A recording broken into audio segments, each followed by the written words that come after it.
everybody, welcome to the show. It's August 16th, 2022. We just had our CPI data come out this week, causing a bunch of different market consequences from happening. And we also have crazy stuff happening in the crypto markets. We have NFTs going through a major correction. We have the crypto and stock correlation decoupling.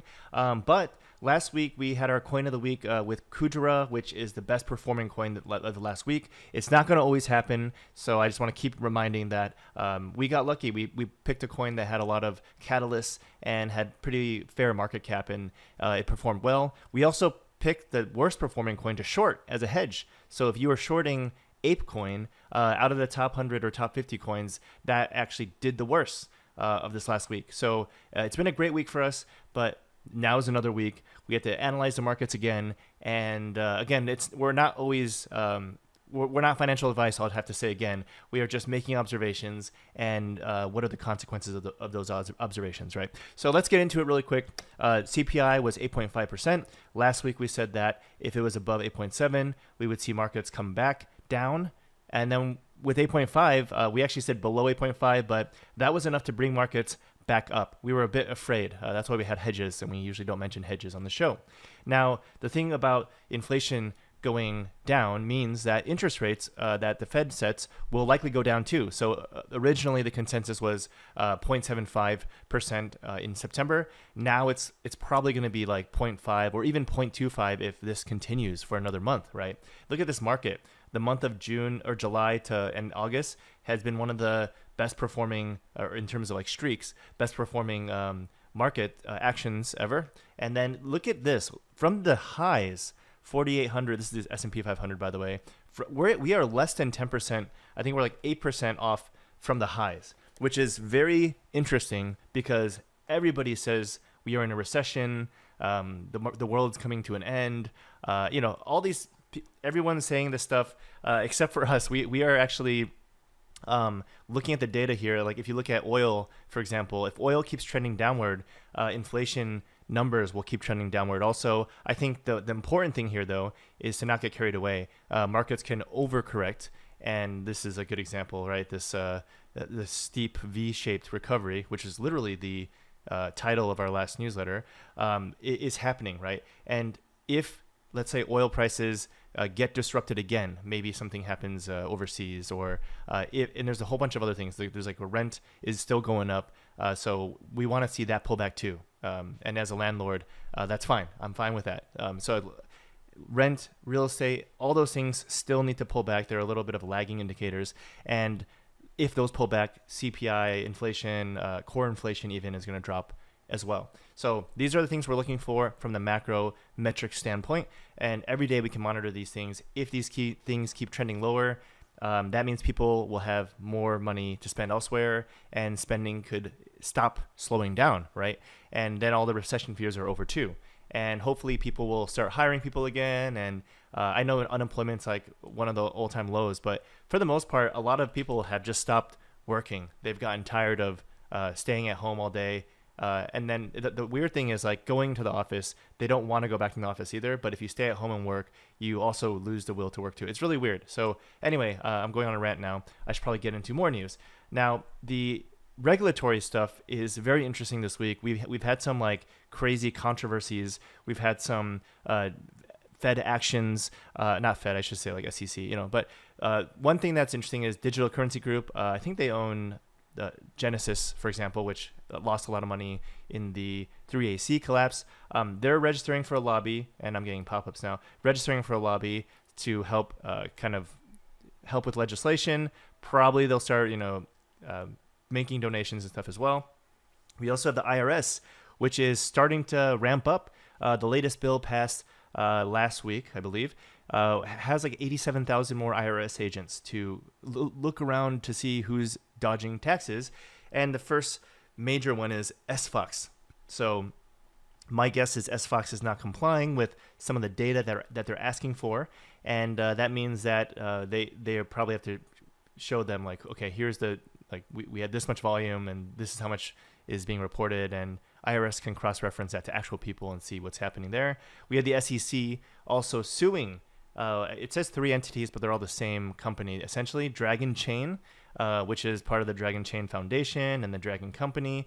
And they raised $16.5 million back in 2017. Now, what's interesting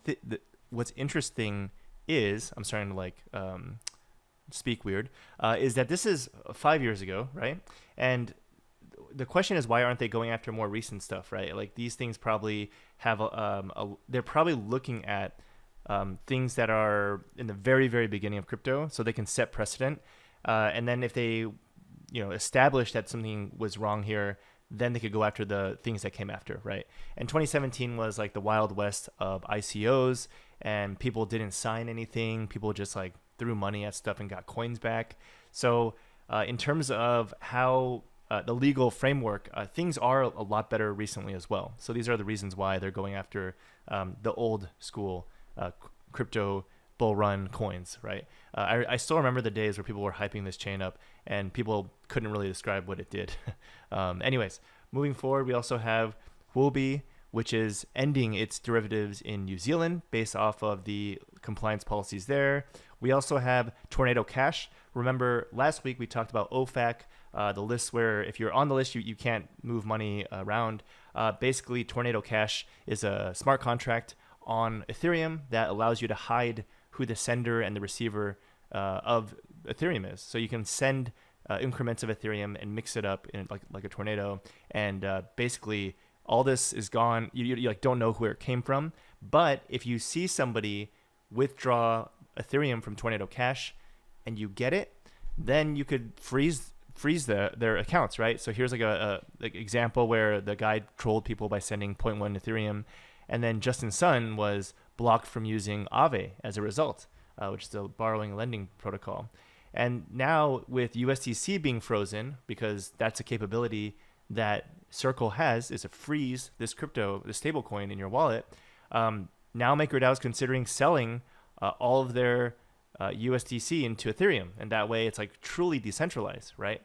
So this is becoming a really big deal in terms of censorship, in terms of like, is it really decentralized? Like the APIs that we use to interact with MetaMask and other smart contracts actually go through Infura usually. Sometimes I believe Alchemy when you send messages across. And this means that they can shut down Tornado Cash as well. They can just say, hey, you are not allowed to use this. You can't use your Ethereum wallet right now for this. So big controversy right now. And I'm not exactly sure how it plays out yet. This is like just brewing, right? Okay, now moving on. There's some news with Celsius coming back in. One of them was on Financial Times and talked about Alex Mashinsky, the CEO, taking control around of all the, not just Celsius trading strategy, but the actual funds that were owned by customers that he started buying huge chunks of stuff like Bitcoin, for example. We also have news that Celsius has $2.8 billion in liabilities and very little cash flow left. They will run out of cash in October, and that is not great for the prospects. Meanwhile, though, Celsius token is going nuts. It actually was a very good short. If you, we actually didn't think about that because it was already past the video timeline, but the coin moved like 400% or something crazy, and then it's coming down now. We also have something very cool with Anchorage and AngelList. They're partnering up so that you can invest with stablecoins into various startups. So if you think about how ICOs and IDOs and all those things happened in the last couple of years, now you have a legal, legitimate platform to do it on. You have to KYC, of course. You have to give your ID, prove probably in most of these investments that you have over 200K salary or over $1 million in assets. And then you're allowed to invest directly into pretty much any startup. So you can put stable coins to non-crypto startups as well. I know it's a weird concept, but that is happening now. That is the future as well. We also have Andreessen Horowitz investing $350 million in Flow, which is, it sounds like a real estate play again with Adam Neumann, founder of WeWork. And it's going to be something like a residential community where you probably pay a subscription. You can live in that community. It has all the things you kind of expect it will have. There'll be some branding and some expectations, right? And then you could probably jump to multiple communities, just like how you can do it with WeWork. And this thing is crazy. It's already $1 billion, and it's a seed round investment. So there is still, what recession, right, is going on. And Adam Neumann also raised another crypto project called Flow Carbon. He raised $70 million there. They were going to have a token sale, but they canceled it, most likely because they didn't need the money, and it probably would have brought on a lot more legal troubles than not. So he's running 2 companies. He's raised $420 million now. So again, let's see how this plays out.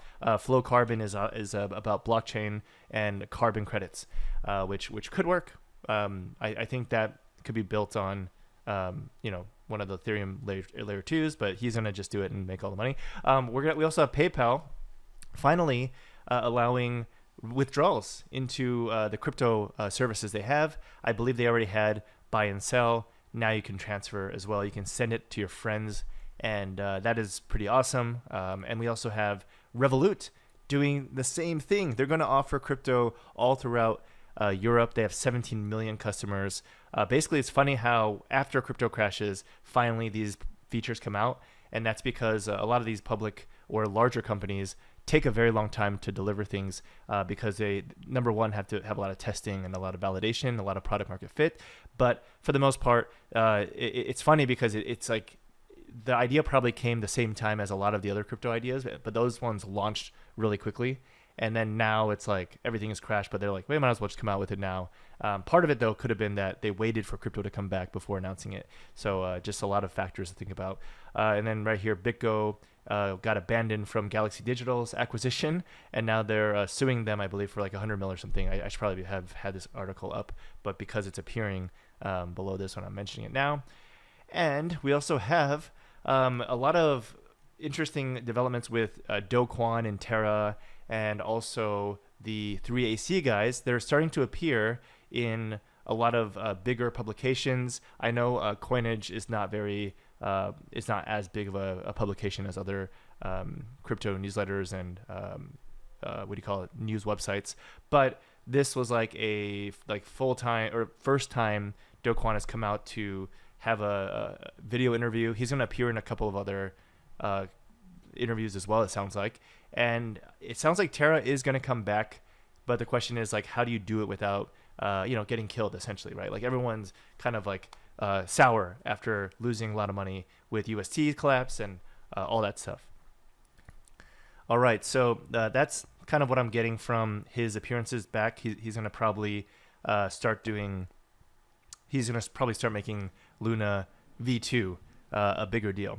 Now, we also have Blackrock launching a Bitcoin offering already. And this is like a week after they announced their partnership with Coinbase. And I know last week we talked about, well, Coinbase earnings were horrible, and it's probably going to drop below 80. But, well, one thing is like the stock market has come up a lot. So that's one reason. But the other reason that Coinbase has kind of remained at this 90 area, kind of jumped up a little to 94, is because of that BlackRock exposure. So whatever customers BlackRock brings, Coinbase will get some sort of custody fee, of course, for handling the transactions and the holding of the Bitcoin. So that is the reasons why I'm wrong on the Coinbase price. I think there's a lot of expectation or potential baked into there, right? Now, before we depart of all the news to crypto, let's look at NFTs really quick. We've had a very sour week. Number one is like there's a Twitter battle over the legitimacy of NFTs. That there's going to be a crazy show on Up Only with a couple of NFT truthers with Kobe. And look at some of these floor prices. Moonbirds is 12. I think last week it was like 20, or maybe it was like starting to drop below 20 then. CryptoPunks and Bay Area, Bored Ape Yacht Club are still holding pretty high though. So you see Bored Ape is 79 now, still 79 I mean, around the 80 area. Clones have dropped to 7, Doodles to 6. Actually, Pudgy Penguins is actually up, which is very interesting. I've actually sold one on the way up. Azuki is also down below to sixes also. So these are like blue chip NFTs where number one is the cash value is probably equivalent to a couple weeks ago, but the Ethereum value is down probably around 30 to 40%, which is a lot, obviously, right? So something is going on. If I would make one guess, one is that people want to hold Ethereum for the merge versus holding the NFT, right? You won't get the airdrop for the merge. The other thing is there's a lot of funds that have to dump their NFTs for profit. Now they're extremely illiquid assets. So even if a fund were to, let's say, dump a Azuki at 6.79, they have to put in something either significantly lower so that bots can pick it up, or they just have to front run each other. And if there's no buyers at the time, this floor is just gonna fall out, right? It's not really a rug pull or anything. It's just a lot of funds are trying to liquidate, and it's very hard with illiquid assets. Now, the opposite is true when people are buying stuff that are illiquid as well, right? There's no order book, or whenever you make a purchase, it brings it up, right? So, like quickly, and I'll show you that with Kujira. Now, Kujira, that is exactly what's happening, and we'll get to that in a second. Let's kind of cover the market really quick. One thing I want to show, since we're on the topic of NFTs, is that our hedge last week, which was ApeCoin, was the worst performing asset of the week. So in the top 50, you can see these like Ethereum is actually still up for the week, even though people are panicking that it's coming back down. And then we also see Doge and Shiba Inu, a lot of meme coins as well as meme stocks have popped in the last week because a lot of retail investors are getting FOMO. But just besides the point, let's remove the meme stuff out, because those are extremely hard to predict, and then usually they only become relevant when they pump. But basically, look at this. Everything is kind of like minus few percentage points overall, even with Ethereum up, right? But ApeCoin, now minus 16%, has been a great short, because if you were shorting ApeCoin as a hedge and you were going long Ethereum, you made money both ways, right? So in this case, the spread bet worked out really well. But let's say Ethereum fell 5%, which I think could happen this week. So if it fell 5%, ApeCoin would have fallen probably more, probably like 20%, right? And then you would have still maintained that gap in performance. And if you had a ton of, the hedges are usually not like a big chunk of your portfolio. Otherwise, you could get creamed if ApeCoin like surges, for example. But my point is, having a hedge on an asset that you have like headwinds of, because it has a lot of supply unlocks and vesting coming up, is going to protect your portfolio. And I think the next couple of weeks coming into the merge, there's going to be a ton of uncertainty with Ethereum. A lot of people are already up. Let's see, what is the weekly here? They're already up like even 39% over the last month. That's pretty good. If you can take that 100% chance you're going to be up 40% or 39% versus just see what happens when the merge happens, why not just sell, right? So that's what's happening right now in the overall market. That's why we're seeing some red all over the place.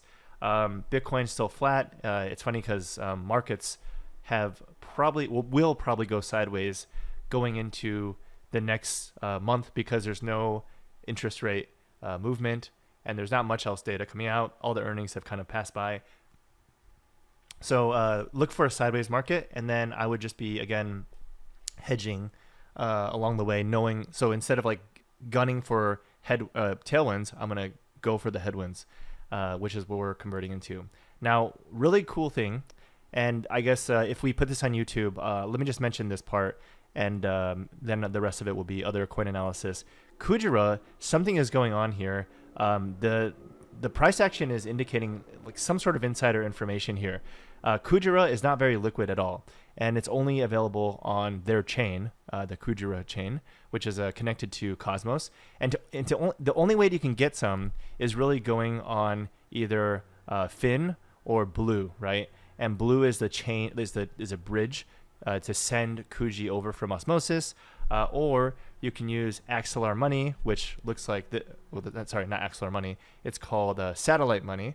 So Satellite Money is a way you can get your USDC over to Kujira, but you also need to send Kuji from Osmosis using the IBC bridge here, and then you can make the transactions on this exchange. So there's a lot of steps here. What that makes me think is going to happen is you'll find Kuji somewhere else soon. So either an exchange listing, or it's going to have more liquidity on Osmosis. I don't know, but this buying action, it can't just be from this video, right? Because I don't think our subscriber base apes in like crazy. Again, it's not that cheap, right? It still takes like tens of thousands of dollars to move this a few cents, but that's actually not a lot in the grand scheme of things. So Kujira, great coin of the week. Over the week, it's up. Let me just see here. Now that and by the way, I had a great, if you looked at the news channel, I hit the 76 buy-in.